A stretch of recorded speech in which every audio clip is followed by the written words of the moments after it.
আসন বন্টন শেষ, লেভেল প্লেয়িং শুরু। 12 দলীয় আসন বন্টনের লাস্ট আপডেট কি?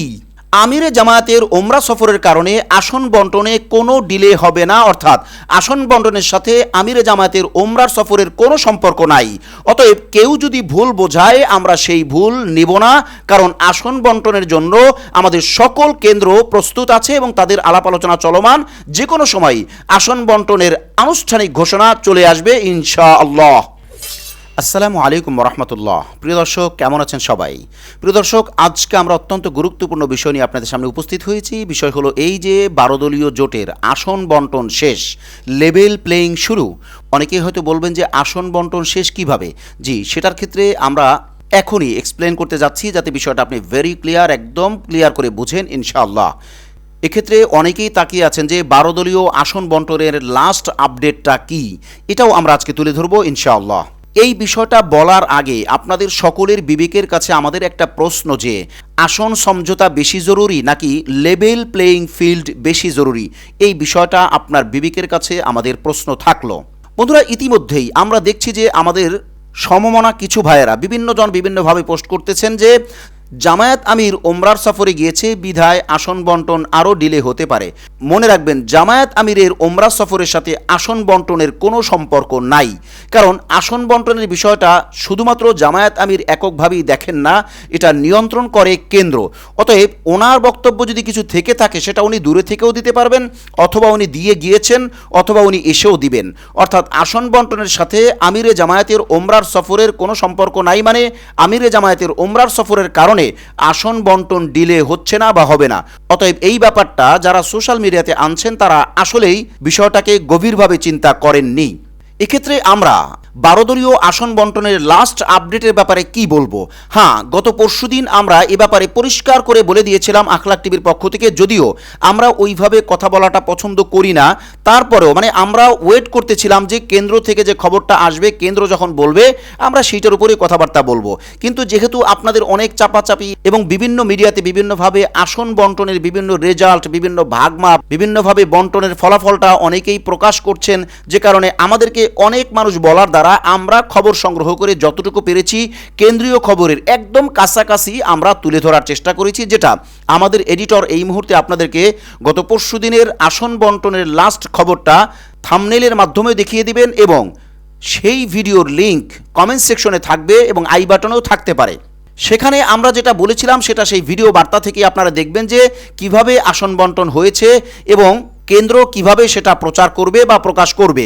সেখানে আমরা তখনও দাবি করে বলেছিলাম, আজকেও দাবি করে বলবো যে আমরা যেটা প্রকাশ বা প্রচার করেছি তার কাছাকাছি থাকবে। অর্থাৎ 12 দলীয় কেন্দ্র যে আসন বন্টনের ঘোষণাটা দিবেন, সেই ঘোষণাটার সাথে আখলাক টিভির আসন বন্টনের ঘোষণাটা 19-20 হতে পারে, অথবা 18-20 হতে পারে, কিন্তু 10-20 কখনো হবে না ইনশাআল্লাহ। অতএব সেই ভিডিও থেকে আপনি আসন বন্টনের লাস্ট বিষয়টা দেখে নেবেন। বাদবাকি আমরা এই মুহূর্তে কি বলতে চাই, দেখুন 11 দলীয় বা 12 দলীয় জোট যেহেতু ভাঙে নাই, সেহেতু আসন বন্টন নিয়েও বা আসন সমঝোতা নিয়েও বড় মাপের কোনো সমস্যা হবে না। এই আস্থা আপনি, আমি, আমাদের সকলেরই রাখা উচিত আমাদের কেন্দ্রের উপরে। কারণ একটা কথা মনে রাখবেন, আপনার কেন্দ্র কখনো আপনাকে ঠকাবে না, আবার আপনি নিজেও কেন্দ্রের চাইতে বেশি কখনো বুঝবেন না, আবার আপনার দ্বারা কেন্দ্রের চাইতে বেশি কোনো ভালো ফলাফল টেনে আনা বা আপনার পক্ষে আপনার দলের জন্য বেশি আসন আদায় করে আনা, এইটাও কেন্দ্রের চাইতে বেশি সম্ভব নয়।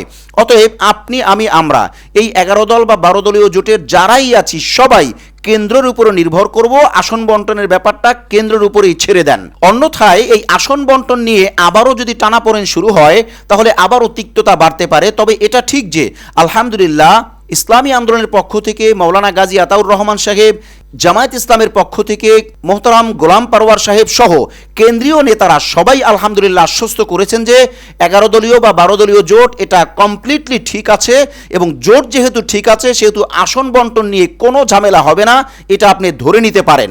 এখানে একটা গুরুত্বপূর্ণ বিষয় না বললেই নয়, আপনি ধরে নেন যে আপনার চাওয়া মোতাবেক আপনার দল আসন পেয়ে গেল, যদিও এটা পসিবল না, তারপর আপনি ধরে নেন আপনার চাওয়া মোতাবেক আপনি যে কয়টা আসন চান সেই মোতাবেক আপনার দল পেয়ে গেছে, আলহামদুলিল্লাহ, আপনি এবার নির্বাচনে ফুরফুরা মেজাজে আগাইলেন, কিন্তু লেভেল প্লেইং ফিল্ড আপনার হলো না। তাহলে আপনার আসন বেশি নিয়ে বা আপনার চাওয়া মোতাবেক আসন নিয়ে লাভটা কি? 0,0,0,0,0 কেন? নির্বাচনে লেভেল প্লেইং ফিল্ড না হলে আপনার কেন্দ্র বা আপনার আসন বা আপনার যে ভোট কেন্দ্রগুলো, সেই কেন্দ্রগুলো কোনো অবস্থাতেই সাকসেসফুল হতে পারবে না। তার মানে আপনি আসন নিয়ে সন্তুষ্ট হইলেন ঠিকই, কিন্তু আপনি প্রার্থীকে জিতায় আনতে পারলেন না।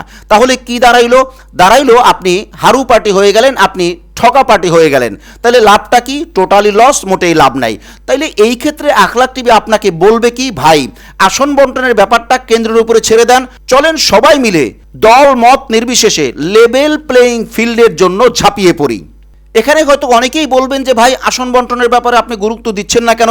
ভাই আমরা সর্বোচ্চ গুরুত্ব দিই, কারণ আমরা তো আর অন্যদের মতো বা উল্টাপাল্টা কথাবার্তা বলা বা যেভাবেই বলি না কেন যে আমরা হালকা কথা বলতে পারি না। আমরা আখলাক টিভি থেকে যে কথাগুলো বলবো তার একটা ওয়েট আছে, আখলাক টিভির একটা আলাদা ব্র্যান্ড ভ্যালু আছে। অতএব আমরা দাবি করব এটা যে ফালতু কথা আমরা বলি না। তার মানে আসন বন্টন নিয়ে আমরা যতই তর্ক করব, যতই কথাবার্তা বলবো, যতই যুক্তি দেখাবো, এটা কোনো কাজে লাগবে না। আসন বন্টনের টোটাল সিদ্ধান্তটা কেন্দ্রের উপরে নির্ভর করে। অতএব আপনার আমাদের উচিত, আপনি যেই দলেরই হন না কেন, আপনার উচিত আমার উচিত কেন্দ্রের উপরে বিষয়টা ছেড়ে দেওয়া। তবে এটা ঠিক যে আরও আগে হইলে আরও ভালো হইতো, যত তাড়াতাড়ি আসন বন্টনের ঘোষণা আসবে তত ভালো। তার মানে এই নয় যে আসন বন্টনের সময় ফুরিয়ে গেছে। আমরা তো লাস্ট এটা বলতে পারি যে 20 তারিখ পর্যন্ত, অর্থাৎ 20শে জানুয়ারি পর্যন্ত যদি আমরা অপেক্ষা করি তাতেও কোনো লস হবে না, কারণ 20শে জানুয়ারি লাস্ট আসন বন্টনের সময়, এবং সেটা অবশ্যই কেন্দ্র বিবেচনা করে তার আগেই আমাদেরকে রেজাল্ট ইনশাআল্লাহ দিয়ে দিবেন। আমরা গত 2-3 দিন যাবৎ জেনেছিলাম যে 2-3 দিনের মধ্যেই জানানো হবে, কিন্তু আমরা কেন্দ্র থেকে যতটুকু খবর পেয়েছি যে আসলে অনেকের নমিনেশন পেপার বাতিল হয়েছে, আবার অনেকেরটা আপিল করার পরে পাইতেছেন, এইভাবে করে একটা আখের ফয়সালায় যাইতে হলে অবশ্যই আপনাকে সময় দিতে হবে, এটা কেন্দ্রগুলোরও সময়ের প্রয়োজন। অতএব আসন বন্টনের ব্যাপারে টোটাল বিষয়টা আজকে ভিডিও বার্তার মাধ্যমে আমরা বলবো, সবাই আমরা কেন্দ্রের উপরে ছেড়ে দেই, কেন্দ্র এটাকে নিয়ে বিবেচনা করবেন। অর্থাৎ আপনার কেন্দ্র, আমার কেন্দ্র, আমাদের সবার কেন্দ্র এই ব্যাপারে যথেষ্ট চিন্তাশীল ইনশাআল্লাহ। এবার চলেন আমরা আজকের ভিডিও বার্তার দ্বিতীয় প্রসঙ্গে আসি, যে লেভেল প্লেইং ফিল্ড। কারণ আজকের এই আলোচনার শুরুতেই বলা হয়েছিল যে আসন বন্টন শেষ, কিভাবে শেষ সেটা আমরা তুলে ধরেছি যে এখানে আমাদের কোনো কাজ নেই, এবং লেভেল প্লেইং ফিল্ড শুরু কিভাবে শুরু, চলেন সেটা আমরা বোঝার চেষ্টা করি। দেখেন সিইসি বারবার ঘোষণা করছে, মানে ইলেকশন কমিশন বারবার বলছে যে লেভেল প্লেইং ফিল্ডের চেষ্টা আমরা করতেছি, লেভেল প্লেইং ফিল্ড হয়ে যাবে, লেভেল প্লেইং ফিল্ড তৈরি করার জন্য কাজ চলছে, এই সে অনেক কথা বলছে। যেমন ধরেন এই মুহূর্তে আমার সামনে যে খবর আছে সেখানে এটা পরিষ্কার করে সিইসি বলেছে যে সবার জন্য লেভেল প্লেইং ফিল্ড নিশ্চিত করবে কমিশন, বলেছে কে? সিইসি, অর্থাৎ ইলেকশন কমিশন। এখন ওনাদের এই কথার উপরে আমরা কতটুকু আস্থা রাখতে পারি? এক্ষেত্রে আমরা এটাকে খুব ভালো করে বিবেচনা করব যে এ ব্যাপারে আমরা সিইসি নির্ভর না হয়ে আমরা আমাদের গবেষণায়, আমাদের লেখনীতে, আমাদের বলায়, আমাদের দাওয়াতি কাজে, আমাদের কর্মে আমরা ঝাঁপিয়ে পড়ব। সেটা কেন? দেখেন আসন সমঝোতার ইস্যু নিয়ে যদি এখনও আমরা পড়ে থাকি তাহলে লেভেল প্লেইং ফিল্ড নিয়ে আমরা কিন্তু আওয়াজ তুলতে পারবো না, মাঠ কিন্তু চলে যাবে অন্যের হাতে। কিন্তু কেন? এটা তো আমরা সবাই বুঝি যে লেভেল প্লেইং ফিল্ড না হলে আপনার আসন যতটাই হোক না কেন আপনার আমও যাবে, ছালাও যাবে, তার মানে আপনি জিততে পারবেন না। কেন পারবেন না? মনে রাখবেন অতীতের সকল নির্বাচনে নির্বাচন পরিচালনাকারী প্রতিষ্ঠান অর্থাৎ নির্বাচন কমিশন বা নির্বাচন কমিশনের কর্মকর্তারা সবাই কিন্তু লেভেল প্লেইং ফিল্ডের মিথ্যা আশ্বাস দিয়েছিল। হ্যাঁ, লেভেল প্লেইং ফিল্ড হয়ে গেছে, কোনো সমস্যা নাই, তো আমরা দেখছি এই সেই। এরপরে হয়েছেটা কি? হয়েছে ডাকাতি, হয়েছেটা কি? হয়েছে জুলুম, হয়েছেটা কি? হয়েছে পেশি শক্তির ব্যবহার, হয়েছেটা কি? হয়েছে জনগণের ভোটের অধিকার চুরি, ডাকাতি, ছাঁচরামি করে সব লুটপাট করে নিয়ে গিয়েছে, আর আমরা বোকা হয়েছিলাম, মানে আমাদেরকে বোকা বানানো হয়েছিল। অতএব এইবারের নির্বাচনে আখলাক টিভির গবেষণা থেকে আমরা দাবি করে বলবো কোনো অবস্থাতেই নির্বাচন কমিশনের মিথ্যা আশ্বাসে আমরা কোনো অবস্থাতেই আশ্বস্ত হব না, তাদের মিঠা কথায় আমরা চিরা ভিজাইতে যাব না। অবশ্যই আমরা লেভেল প্লেইং ফিল্ড হাতে কলমে বুঝে নিতে চাই। এজন্য আপনি 12 দলের কোনো অংশীদার হইলে, অর্থাৎ 12 দলের আপনি নেতাকর্মী কেউ হইলে, অথবা আপনি যদি 12 দলের কোনো সমর্থকও হন, আমজনতাও হন, আপনার কি উচিত নয় যে লেভেল প্লেয়িং ফিল্ডটাকে ভালো করে মজবুত করে ধরতে হবে? অর্থাৎ যখনই অনিয়ম তখনই আমাদের ধরতে হবে, যেটি আমরা আশ্বাস পাবো সেটাই ধরতে হবে, এবং যেখান থেকে কোনো ক্লু পাওয়া যাবে সাথে সাথে ধরতে হবে, যাতে করে লেভেল প্লেয়িং ফিল্ডটা নষ্ট না হয়, এইটা যাতে এস্টাবলিশড হয়। মনে রাখবেন, লেভেল প্লেয়িং ফিল্ড এস্টাবলিশড হইলেই আপনার নির্বাচনটা সুষ্ঠু হবে, সুন্দর হবে, এবং মানুষ পাবে তার ভোটের অধিকার। এরপরে হবে আসল ফলাফল, অর্থাৎ মানুষ কাদেরকে চাইলেন, সেটা কি বিএনপি নাকি জামায়াত জোট, কাকে চাইলেন সেটা আপনি পরে ফলাফল পাবেন, অর্থাৎ সুন্দর নির্বাচন হইলে। আর এই সুন্দর নির্বাচনের পূর্ব শর্তই হইল লেভেল প্লেয়িং ফিল্ড।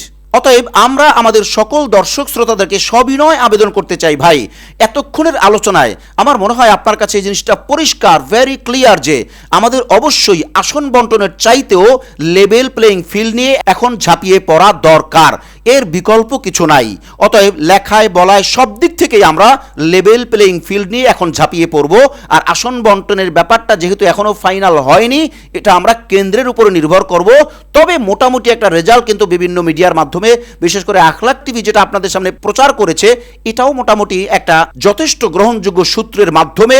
অতএব আপনি ধরে নিতে পারেন এটার চাইতে কেন্দ্রের ঘোষণা কাছাকাছি হবে, খুব কাছাকাছি হবে ইনশাআল্লাহ। তাই এটা আমরা ধরে নিতে পারি যে আসন বন্টনের পালা শেষ, এবার লেভেল প্লেয়িং ফিল্ড তৈরি করার কাজ শুরু করে দিতে হবে এখনই, আর দেরি নয়। বন্ধুরা, আজ তাহলে এই পর্যন্তই। দেখা হচ্ছে পরবর্তী কোনো লাইভে অথবা পরবর্তী কোনো ভিডিও বার্তায় ইনশাআল্লাহ। আসসালামু আলাইকুম ওয়া রাহমাতুল্লাহি ওয়া বারাকাতুহু।